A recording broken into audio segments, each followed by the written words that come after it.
I know we're only 6 months into 2025, and we still have a bunch of exciting summer blockbusters yet to come, but as it stands right now, The Life of Chuck is my favorite movie of this year.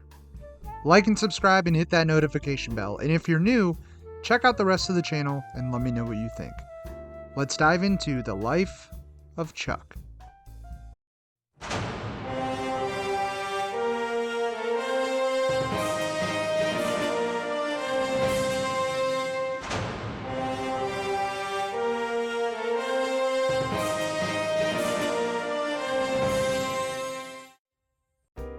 Just for context, I was not familiar with the Stephen King novella that this movie is based on. I've never read it. I didn't even know the story going in. All I had was the trailer and what vague kind of plot details were provided on Wikipedia. And I've got to say, this movie shocked me to the core in a great way. It's one of those films that when it starts out, you know they're going to touch on some very heavy subjects that are relatable to everyone on the planet. And the first act of this film, you're kind of like, oh shit, this is gonna be a rough ride. And then by the end, it's just so powerful and so uplifting that it just moves you in such a way that few movies ever do. This movie is about Chuck Krantz. He's a very insignificant accountant for a bank, or he's a banker. I can't remember the exact details. He's 39 years old, and his world is coming to an end. He's dying of an inoperable, incurable, untreatable brain tumor. And he's facing his mortality. That is the basis of this movie. That is the big theme. Humans have a temporary existence in this universe. And this movie pushes us to realize we shouldn't run from that fact. We should face it, accept it, and do everything in our power to enjoy our lives and live our lives to the fullest. And that's what Chuck, the main driver and main character of this narrative, attempts to do. And it's beautiful. I want to start out with the story structure. Like I said, I wasn't familiar with the novella, but from everything I've read, this is it's a very faithful adaptation. The narrative is structured backwards. So we start in Act 3 of the movie. Chuck is dying. And we meet Martin and his ex-wife, Ava, I believe. Sorry, Felicia. Felicia is a nurse at the town hospital, and Chuck is a school teacher at I think it's a middle school. It's shown through various scenes and interactions with other characters and radio broadcasts and TV broadcasts that the world is pretty much collapsing. The last bit of California has broken off of the mainland and floated away. There's fires everywhere, flooding, hurricanes, natural disasters. People are committing suicide at immense rates, and everyone in this narrative believes it's the end times. And Marty and Felicia are divorced, but they're still very, very connected to each other. They talk all the time. They have a very friendly relationship.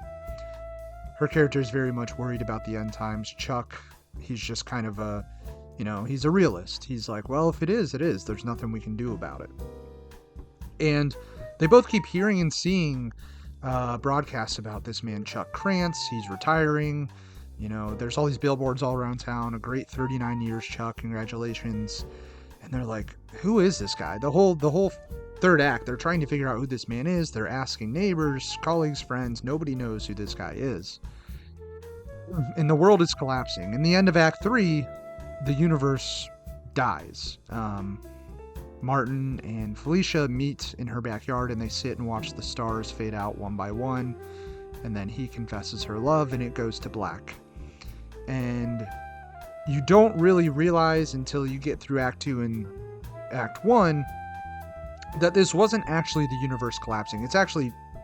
It's pretty neat how they do this.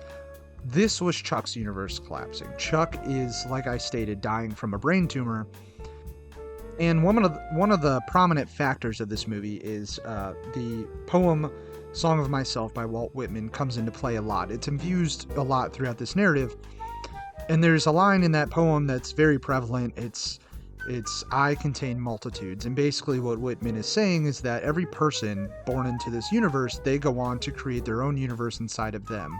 And that's made up of everywhere they go, everything they eat, people they meet, things they see, everything. You create your own conscious universe inside yourself. And so that's what's happening in this third act.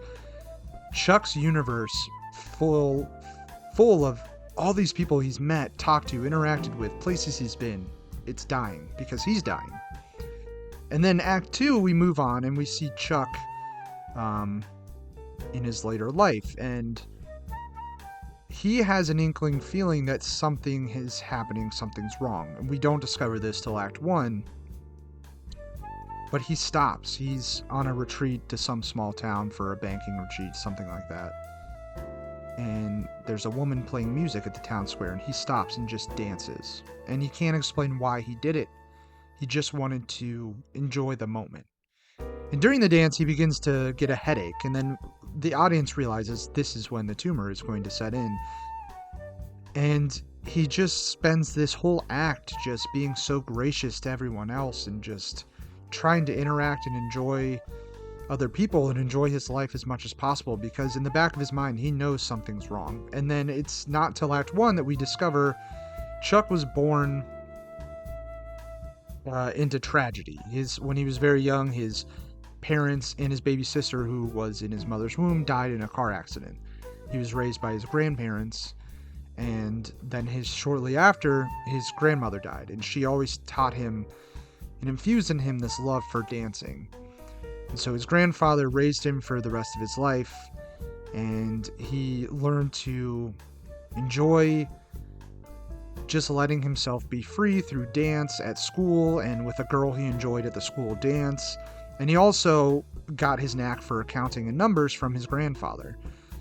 And there was always another mystery. There was a room at the top of the house that was always locked off, and Chuck never understood why, and his grandpa was very fearful of it.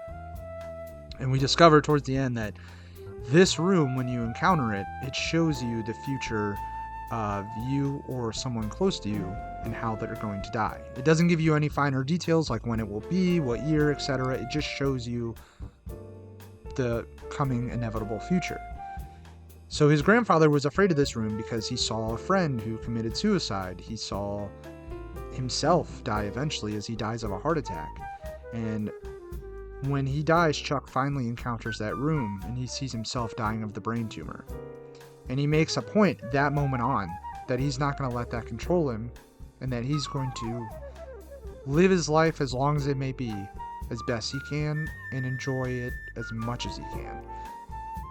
And it's incredible. It's just, I feel like in today's world, we all get caught up in so much of like the hustle and bustle of everyday life. People don't have time to do everything they want to do. We have kids, families, work, etc. And I think sometimes life passes us by and we don't realize it. And so I think for me, as someone who's kind of grappled with existential questions, ideas, and concepts for a long time, it was just such a relatable movie and such an emotionally driven movie about a common thing that all of us face. Like, all of us, at some point or another, is going to die. We're going to leave this planet. And I think running from that fact is more harmful than it is just to face it. And then when you embrace that, you get to do whatever you want. You can live your life however you want. And that's the greatest gift, I think. And this movie conveys that in such a creative, fun, enjoyable, and uplifting manner. Like I said, when the third act hit the screen, part of me was like, man, this is going to be a really sad fucking movie. I'm probably going to cry a ton. And I did cry a few times, but towards the end, when Chuck's sitting there seeing himself lying in that hospital bed, just crippling, just dying, melting away, he's not scared at all. He just faces that dark deep, stark reality. And he's like, who gives a shit? I'm still gonna live. And I think that is the greatest message that you can tell. That was a lot. I spent a long time on the narrative. I realize that. But just this movie connected with me so much. I just wanted to talk about it. The rest of this movie is fantastic as well. I mean, the cast is incredible. You got Tom Hiddleston, you got Chiwetel Ejiofor, Mark Hamill, Matthew Lillard pops up for a second. I haven't seen that guy in anything like lately. And you know what? He's a very good actor. The one big scene he's in, he's Martin's neighbor. And they're both just kind of grappling with what's happening to the world, what's going on. But Lillard's character infuses some like welcome humor into the situation. And it's, you know, the maybe 5-minute scene that he's in is fantastic. I just feel like starring in those Scooby-Doo films ruined this guy's career, and it shouldn't have, because he seems to be a very talented actor. Carl Lumley's here, Karen Gillan. They're all great. Tom Hiddleston, I love in this role. He doesn't get a lot of lines, but the dancing sequences in the town square are amazing. He nails it. And when he actually does get dialogue, he's phenomenal. The cinematography is great. The set design's fantastic. I'm a huge fan of Mike Flanagan. I've enjoyed pretty much all of his miniseries that he's done. I haven't seen all of his movies, but I loved Dr. Sleep. I think he's great. And this is, I think, his first non-horror movie or show that he's done, and he knocked it out of the park. My one critique, I have one, of this film is that I think the final act, which is Act 1, goes a little too long. It does get stretched out and the pacing is a little off compared to the first 2 acts. But other than that, The Life of Chuck, for me, near perfect.